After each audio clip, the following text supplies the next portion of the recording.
حضرت جنید بغدادی رحمۃ اللہ علیہ کی ایک حکایت۔ جنید بغدادی رحمۃ اللہ علیہ سے ایک پرندے نے ہم کلامی کی، یعنی بات کی۔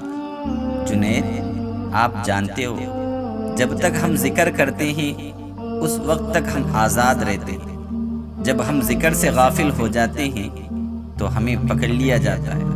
ایک مرتبہ مجھ سے غفلت ہوئی اللہ کی یاد میں۔ جس بندے کو آپ نے خریدا وہ بندے نے مجھے پکڑ لیا اور پنجرے میں بند کر دیا، لہٰذا میں قید کی زندگی گزار رہا ہوں، اور اگر تم مجھے آزاد کرو گے تو میں تم سے وعدہ کرتا ہوں کہ میں اللہ کو کبھی نہیں بھولوں گا۔ جنید بغدادی رحمۃ اللہ علیہ فرماتے ہیں، میرے دل میں بڑا رحم آیا اور میں نے اس پرندے کو آزاد کیا۔ وہ پرندہ مجھ سے مانوس ہو چکا تھا۔ کچھ دیر کے بعد وہ آتا، میں پرندے کو بلاتا تو پرندہ میرے کندھے پر آتا، اور میں جب کھانا کھاتا تو اس کے سامنے دسترخوان پر چھوٹے چھوٹے ٹکڑے روٹی کے ڈالتا تو وہ کھا لیتا اور چلا جاتا تھا۔ زندگی بھر اس کا یہی معمول رہا۔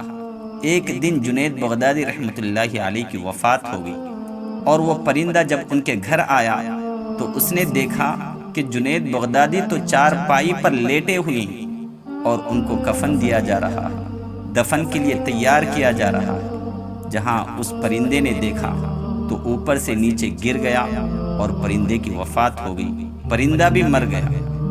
جب مجھے قبر میں دفن کیا گیا تو ایک بندے نے حضرت جنید بغدادی کو خواب میں دیکھا۔ اس نے پوچھا کہ تمہارا آگے کا کیا بنا؟ تو جنید بغدادی رحمۃ اللہ علیہ نے فرمایا، اور کوئی کام میرے عمل میں تو آیا نہیں، اور جب میں نے پرندے کو اوپر رحم کھایا، ترس کھایا، اور میں نے جب اس کو آزاد کیا تو مجھے اس عمل کی وجہ سے اللہ مجھے میرے سارے گناہوں کو معاف کر دیا۔